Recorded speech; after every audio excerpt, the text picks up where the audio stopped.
Alright, welcome back to the Online Marriage Challenge. Today our topic is the one the guys have been waiting for, the ladies have been biting their nails about. A topic that if you have a pastor that's bold enough to preach about this, a lot of the congregation puts their earmuffs on and they get a little nervous, or they may even walk out. Yeah, we're going to talk about the topic of sex. And this may be kind of taboo in the church world or in the Christian world, but it's important. Absolutely. In fact, if you want to have a great marriage, you got to get this one right. And so today we're going to come right at you, and we're going to talk about sex. And we're going to talk about perfecting our passion. And so a couple areas that we're going to unpack today is one, is what does God have to say about sex?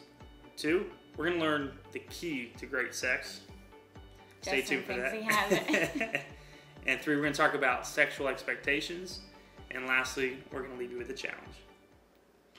All right, so what does God have to say about sex? And do God and sex even go together? You know, society can bombard us with information about this topic. It is the hot topic these days, you know, in these so-called reality shows or in your soap operas or in your romance novels.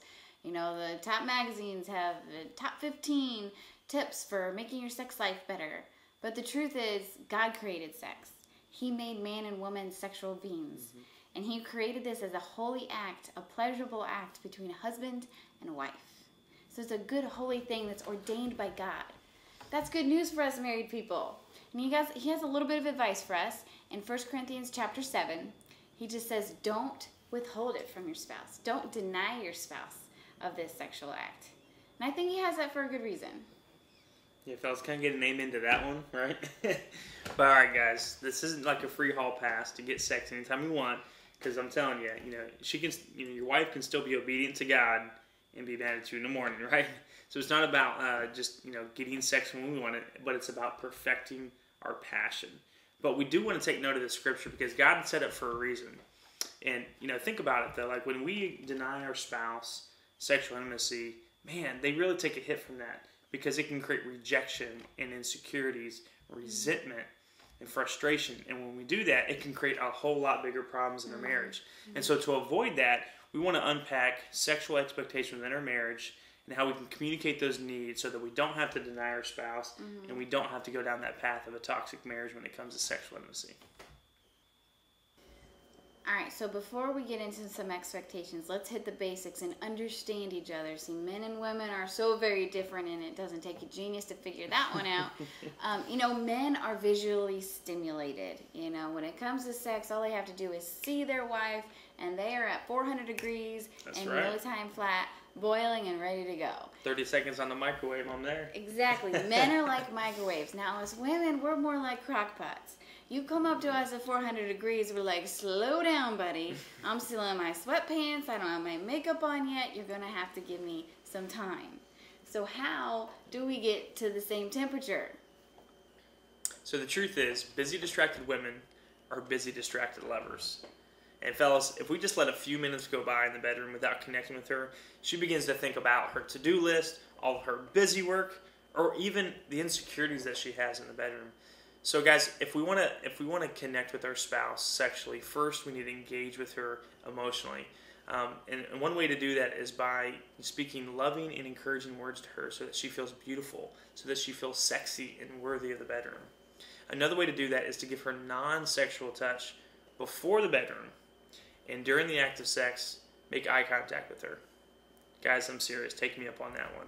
Right? So guys, for Mindy, it was all about connecting with her emotionally before we connected sexually. So if I wanted to win in the bedroom, I first needed to win over her heart. All right, ladies, let's perfect our passion. We know our pitfalls. We know we're crockpots. And one of the other things that we can slip into is just being recipients in the bedroom. A lot of times as ladies, we feel like we shouldn't be the one to initiate, when the truth is that can be some of the best times you have with your husband, are those times when you initiated, when you spent the time getting yourself ready, getting yourself dolled up to feel sexy and feel beautiful before you even met him for the evening, before he even walked through the door, or before you got the kids to bed. And so when the time came, you were ready, you were prepared, you initiated, and that can lead to some awesome time in the bedroom for you and your husband. Another way to perfect our passion, which I feel like us ladies just can't do enough, is to give those encouraging words to our husband. Those things that we want to hear, they need to hear those also. You know, our words too many times are criticizing and cutting, and all day long they're being told they're not adequate enough at their job or out there in the workplace. They come home, they need to hear that acceptance and that way to go, and not just way to go on the paycheck, babe. Way to go on hitting the mark in the bedroom, babe. Those guys love to hear it. That's why they play the video games all day. They want to beat the high score. So you let them know, hey babe, honey, you beat the high score tonight. And one last thought. Here's the phrase, don't say no, say when. I heard somebody say that before, and it really made a lot of sense because we have our moments. You know, we talked about the 1 Corinthians chapter 7 where we don't deny our spouse that. And if our spouse comes to us and they're ready to go and there's something causing you to not be able to be ready in that moment, don't say no, say when. Let your spouse know, I'm not rejecting you. It's not that I don't want you or don't desire you. It's just that right now is not a good time. So tell them when would be a good time. Hey, honey, let me prepare 15 minutes. Give me 15 minutes. Or, honey, tomorrow morning we're going to have an appointment. Let's set our alarms. Don't say no, say when. When it comes to expectations, one of the areas that can create some frustration is either unrealistic expectations or the lack of communicating expectations with your spouse when it comes to how often you have sex, right? And sometimes there's an imbalance there. And so we're actually going to take you through an exercise right now that's going to help you sort of unpack this as a couple. So we're going to take a break from the video. We want you to hit pause and answer these two questions. The first question is, write down the number that represents the optimal number of times that you want to have sex in a month. So this is the ideal number for you that you'd be fulfilled and satisfied and would just be the optimal ideal number. Then the second question is write down the number that represents the minimum number of times that you want to have sex in a month that would still have a healthy relationship, wouldn't create any resentment or frustration. And take those two numbers, and then once you're done, share them with your spouse, and we'll be back in a minute.